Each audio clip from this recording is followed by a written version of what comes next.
Batari, Hai Sopar, Titus. Hai, Titus kenapa kamu? aku lagi sedih banget deh. Oh, sedih kenapa? Iya, Nih, kenapa? kalian tahu kan, aku suka gambar. Ya, terus? Iya, terus? Tadi pas istirahat di sekolah, aku tuh lagi nyelesain tugas gambar kan. Terus Mm-mm. teman-teman aku lagi main deket aku. Mm-mm. Kesenggol kertasnya. Terus jatuh, terus keinjek-injek temen. Duh, gambarnya rusak dong. Iya, rusak banget. Tau gak sih, mereka bukannya minta maaf, malah diajak cengeng. Hahaha, iya dong. Mereka benar. Kalau kamu sedih karena begitu saja, kamu cengeng namanya, Titus. Sopar, kamu tidak boleh ngomong begitu.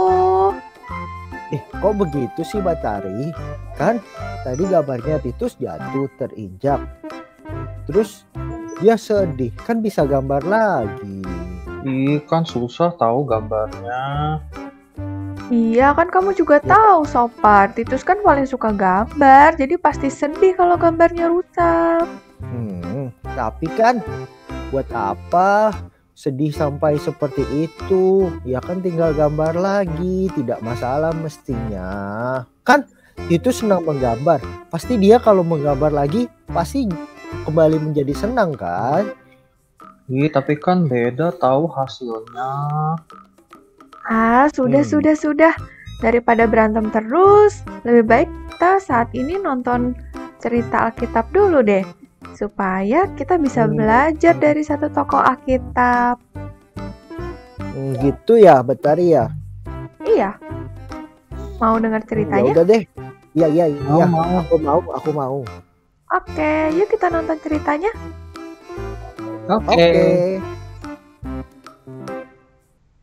Tuhan Yesus, terima kasih karena Engkau sudah mengumpulkan kami untuk bersama-sama mengikuti sekolah Injil liburan asik di hari yang pertama ini. Kami akan mendengarkan cerita Alkitab dan juga cerita teladan. Kiranya Tuhan memberikan pengertian kepada kami sehingga kami bisa belajar firman Tuhan dan belajar untuk menjadi anak Tuhan yang lebih baik lagi dan taat kepada Tuhan. Terima kasih Tuhan Yesus, dalam namamu kami telah berdoa dan mengucap syukur. Amin.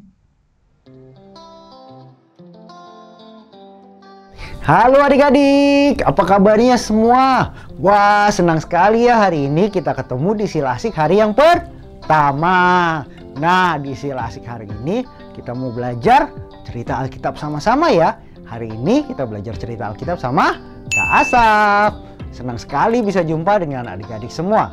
Sebelum kita memulai cerita Alkitab, Kak Asaf punya pertanyaan. Apakah adik-adik bisa menebak kita akan belajar dari tokoh apa hari ini? Dari cerita apa hari ini? Oh, belum bisa nebak ya, karena belum ada clue-nya.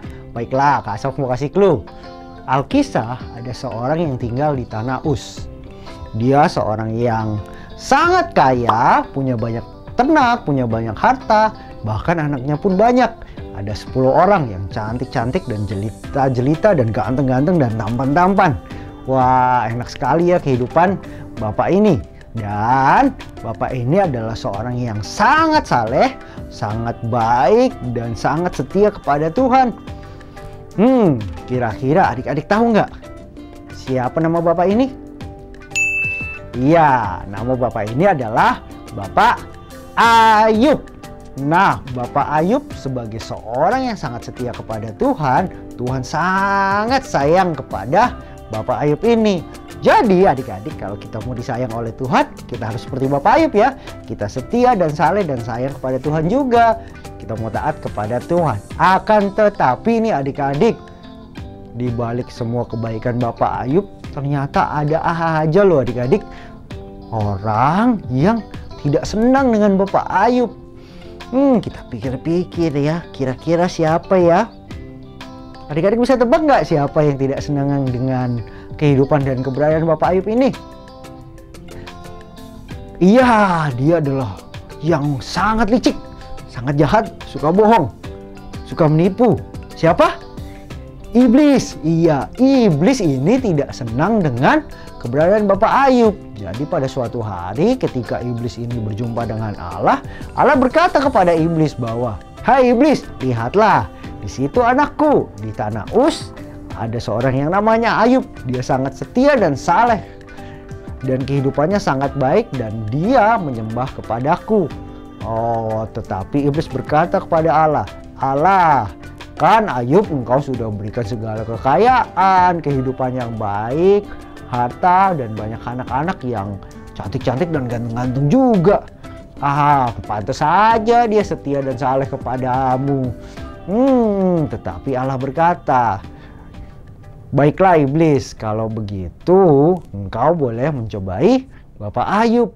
Nah, iblis senang sekali ya adik-adik karena dia boleh mencobai Bapak Ayub. Akan tetapi Allah berpesan, akan tetapi sayangkan nyawanya karena dia milikku. Nah, karena Allah sudah mengizinkan iblis untuk mencobai Bapak Ayub, iblis pun melakukan apa yang mau dia lakukan. Karena dia berkata, kalau saja misalnya Bapak Ayub nggak punya harta, nggak punya ternak, kehidupannya tidak baik, tidak bahagia, mungkin dia berpaling daripada Allah. Tapi Allah mengizinkan. Kenapa? Karena Allah yakin bahwa Bapak Ayub akan tetap setia kepada Allah. Dan apa yang terjadi kepada Bapak Ayub adik-adik semua? Terjadi itu sangat buruk ya adik-adik. Si iblis melakukannya yang pertama, dari ternak-ternaknya nih, sapi dan keledai-keledainya direbut oleh orang-orang dari negeri Sheba. Lalu kawanan dombanya habis terbakar oleh api. Dan unta-unta Bapak Ayub dirampas oleh orang-orang Kasdim. Bahkan yang paling buruk terjadi adalah semua anak-anak Bapak Ayub meninggal, mati saat mereka berpesta, dan terjadi angin ribut yang memporak-porandakan rumah dan semua rubuh dan tertimpa bangunan tersebut sehingga mereka semua meninggal. Tidak cukup sampai di situ adik-adik. Iblis masih belum puas. Iblis berkata kepada Allah, "Bolehkah aku sekali lagi mencobai?" Karena Bapak Ayub terlihat masih setia kepada Allah. Lalu iblis mendatangkan luka, borok, dan barah nanah-nanah di kulit Bapak Ayub. Sampai saking gatalnya nih adik-adik ya, Bapak Ayub sampai duduk di atas abu dan menggaruk-garuk gatalnya itu dengan beling. Dan bahkan istri Bapak Ayub pun berkata, "Kamu sudah begitu susah, nggak punya harta, nggak punya ternak, anak-anakmu meninggal. Kenapa kamu masih setia kepada Allah?" Tapi Ayub tetap setia pada imannya. Dia tetap percaya kepada Allah. Nah, luar biasa sekali ya. Di balik semua penderitaannya, Ayub tetap setia kepada Allah. Lalu ada sahabat-sahabat Ayub dari negeri yang jauh. Mereka mendengar cerita apa yang terjadi terhadap kehidupan Ayub. Siapa saja mereka? Mereka adalah Elifaz, Bildad, Zofar, dan Elihu. Ada 4 orang ya adik-adik. Nah, mereka datang bersama-sama mengunjungi Ayub. Bahkan setelah mereka tiba di tempat Ayub, mereka duduk bersama-sama dengan Ayub selama 7 hari 7 malam, ikut mengoyakkan pakaiannya. Mereka bergabung bersama-sama dan duduk bersama-sama dengan Bapak Ayub untuk ikut merasakan penderitaan, merasakan kesedihan apa yang dialami oleh Bapak Ayub ini, adik-adik. Nah, Kak Asaf mau tanya nih sama adik-adik semua, kira-kira adik-adik pernah punya sahabat atau teman-teman seperti sahabat-sahabatnya Bapak Ayub ini enggak ya? Yang mau menemani kita, yang mau datang ikut sama-sama dan ikut merasakan apa yang dirasakan oleh kita saat kita sedih, saat kita susah, saat kita kecewa, bahkan saat kita senang, saat kita bahagia, saat kita penuh sukacita. Karena sahabat yang baik adalah sahabat yang mau ikut merasakan apa yang sahabatnya rasakan. Nah, teman-teman punya teman-teman yang lain seperti itu tidak? Atau maukah teman-teman menjadi sahabat-sahabat yang mau ikut mendampingi dan ikut merasakan apa yang sahabat teman-teman rasakan? Karena kita mau melakukan apa yang Tuhan kehendaki, maka kita mau menolong sesama kita. Dengan cara apa? Dengan menjadi sahabat yang baik ya adik-adik semua. Dan bagaimana kita menjadi sahabat yang baik? Kita mau ikut merasakan, kita mau menolong, kita mau membantu teman-teman kita, sahabat-sahabat kita yang sedang dalam kesusahan. Nah, adik-adik semua, saatnya kita menutup cerita Alkitab hari ini dengan apa? Dengan ayat hafalan. Ayat hafalan kita hari ini diambil dari Amsal 17 ayat yang ke-17. Berbunyi demikian. Seorang sahabat menaruh kasih setiap waktu dan menjadi seorang saudara dalam kesukaran. Sekali lagi adik-adik, kita ucapkan ini lalu kita hafalkan. Amsal 17 ayat yang ke-17. Seorang sahabat menaruh kasih setiap waktu dan menjadi seorang saudara di dalam kesukaran. Nah adik-adik, ini cerita Alkitab kita untuk hari ini. Dan besok cerita Alkitab di kelas kita akan dilanjutkan oleh Kakak Cika ya adik-adik semua. Sampai jumpa di cerita Alkitab esok hari. Hai adik-adik, perkenalkan nama kakak Hizkia. Kakak akan menemani kalian selama 3 hari ke depan dalam sesi cerita teladan ini. Nah, untuk 3 hari ke depan, kita sama-sama akan melihat cerita dari seorang laki-laki yang bernama Gottlob Bruckner. Di ejanya itu Gottleb Bruckner. Aneh ya namanya? Iya aneh karena Gottlob Bruckner ini bukan orang Indonesia, tapi orang Jerman. Tapi Gottlob itu sendiri memiliki makna yang indah dalam bahasa Jerman. Artinya, puji Allah. Gottlob itu lahir di Jerman di sebuah desa yang bernama Desa Linda pada 19 Juli 1783. Nah, Gottlob ini orang yang mengabdikan hidupnya untuk Tuhan dengan menjadi penerjemah. Sejak masa mudanya, Gottlob itu sudah memiliki keinginan yang sangat besar untuk melayani Tuhan ke berbagai daerah untuk memberitakan Injil, yaitu berita keselamatan dari Tuhan ke manusia. Untuk mencapai cita-citanya itu, dia itu sampai belajar 2 bahasa loh adik-adik. Bahasa Belanda dan bahasa Inggris. Kalian bayangkan betapa besar keinginannya sampai dia belajar 2 bahasa itu. Lalu, Gottlob diberikan 3 pilihan untuk memberitakan Injil di daerah itu. Dia mau memberitakan Injil di Amerika Latin, atau Afrika, atau Pulau Jawa.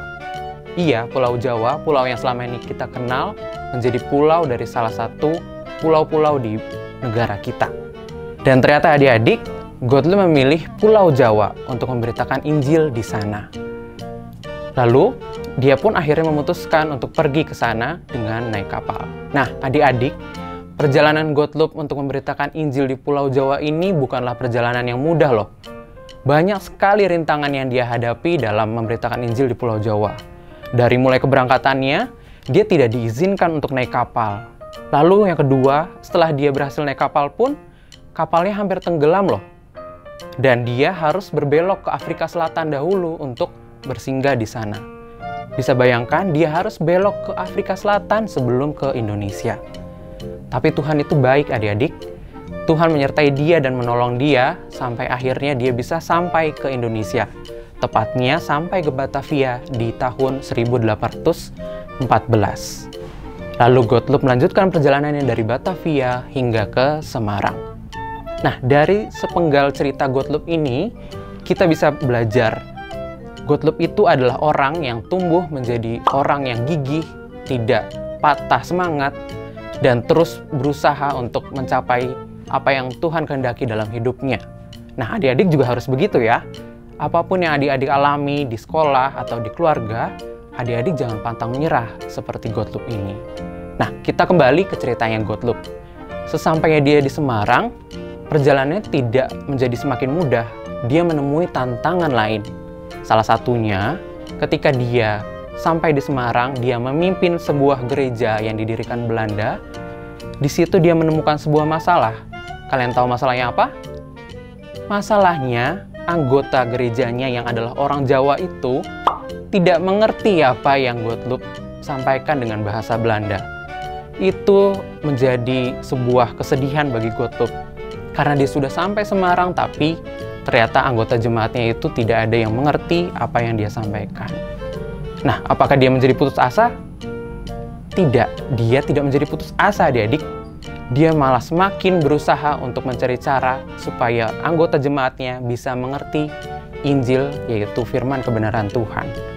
Mau tahu apa yang dia lakukan? Besok kakak akan cerita apa yang dia lakukan. Jadi, sampai ketemu besok ya adik-adik. Tetap ikuti sil asik berikutnya, terutama di sesi cerita teladan. Sampai jumpa besok. Bye-bye.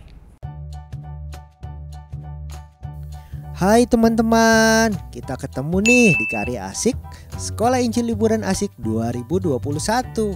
Wah, kita mau buat apa ya kak? Sahabat teman-teman semua, di Karya Asik kelas beta kali ini kita akan membuat kreasi burung pajang. Kan kita belajar nih tentang kisah Ayub dan sahabat-sahabatnya. Nah teman-teman, salah satu hal yang harus ada dalam sebuah persahabatan adalah setia. Iya, setia. Kalau nggak setia mah nggak bisa disebut sahabat lah ya. Dan hari ini kita akan membuat pajangan burung, binatang yang juga melambangkan kesetiaan. Nah, kita perlu bahan apa untuk 3 hari ke depan? Pertama, ada print pola burung yang sudah ada di link yang ada di Instagram Sil Asik ya. Lalu kita juga perlu kardus bekas. Nah, ini nanti untuk sebagai polanya ya. Dan kertas origami dengan 6 warna. Kalian bisa pilih warna apa saja sesuai kesukaan ataupun kreasi kalian. Kita perlu juga lem kertas ataupun lem fox. Untuk menggambar matanya nanti kita perlu spidol. Lalu kita juga perlu tali untuk menggantung pajangan burung ini. Juga kita perlu pensil untuk menggambar pola. Kita perlu gunting untuk menggunting pola. Juga siapkan penggaris. Nah, untuk hari ini kita akan membuat bulu-bulu burungnya dengan kertas origami ya teman-teman. Kalian bisa pilih 4 warna yang kalian mau dan kalian suka untuk menjadi warna dari bulu burung ini.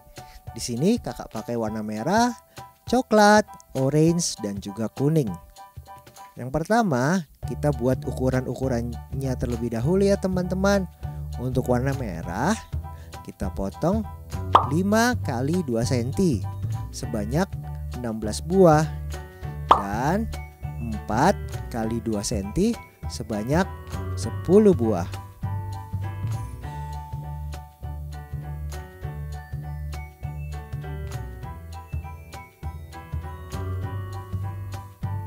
Lalu yang warna coklat kita akan buat juga 5 x 2 cm sebanyak 16 buah dan 4 x 2 cm sebanyak 10 buah. Kalian bisa buat polanya dan gunting-gunting ya. Dan untuk warna orange kita akan membuatnya dengan ukuran 4 x 2 cm sebanyak 20 buah dan 3 x 2 cm sebanyak 12 buah.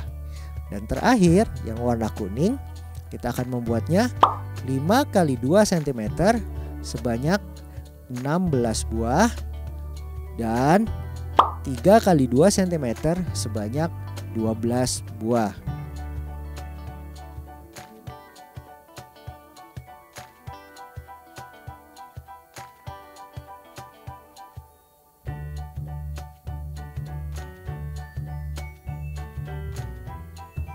Dan teman-teman semua boleh menyiapkan ini semua ya terlebih dahulu, disusun, digunting-gunting, dan kalau sudah jadilah seperti ini.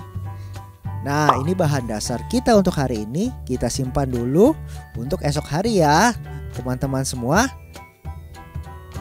Nah, kalau sudah semua disimpan yang rapi, yang belum boleh dilanjutkan sendiri dan besok sudah siap. Kalau begitu, sampai jumpa besok teman-teman semua. Wah, ternyata selama ini sikap aku salah ya Batari. Titus, aku tidak menjadi teman yang menertawakan teman dalam kesulitan. Iya, untung saja kamu sekarang sudah tahu yang benar, Sopar. Iya.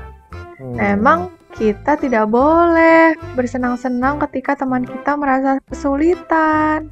Kita harus bisa merasakan apa yang teman kita rasakan. Kalau mereka merasa sedih, kita harus menghibur mereka. Iya, aku salah tadi ternyata. Titus, Ya, aku minta maaf ya tadi sudah menertawakan kamu dan bilang kamu cengeng karena gambar kamu rusak. iya, nggak apa-apa, aku maafin. Lain kali jangan Iya. gitu ya. Iya, aku mulai sekarang tidak akan menjadi teman yang jahat lagi. Aku mau menjadi teman yang bisa ikut merasakan apa yang dirasakan oleh teman-temanku dan menghibur mereka jika mereka sedang bersedih. Nah, gitu dong, Titus dan Sopar. Kan enak kalau suasananya damai begini. Iya, enak seperti ayam goreng. Wah, aku jadi Kamu makan lapar. terus deh pikirannya. Iya nih, aku jadi lapar, jadi ingin ayam goreng. Iya juga ya. Eh, Kalau gitu, habis ini nanti kita makan ayam goreng yuk sama-sama. Yuk. yuk kita makan ayam goreng. Tapi kita tutup dalam doa dulu ya. Oke.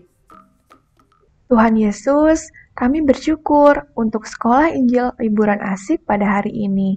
Kami belajar banyak hal tentang bagaimana kami bisa menjadi sahabat yang baik, yaitu sahabat yang turut merasakan apa yang dirasakan oleh sahabat kami.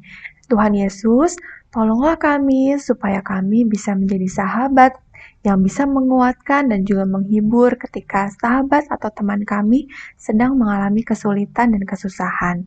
Terima kasih Tuhan Yesus. Kami rindu untuk besok bertemu kembali di Sekolah Injil Liburan Asik hari yang kedua. Dalam nama Tuhan Yesus, kami telah berdoa dan bersyukur. Amin.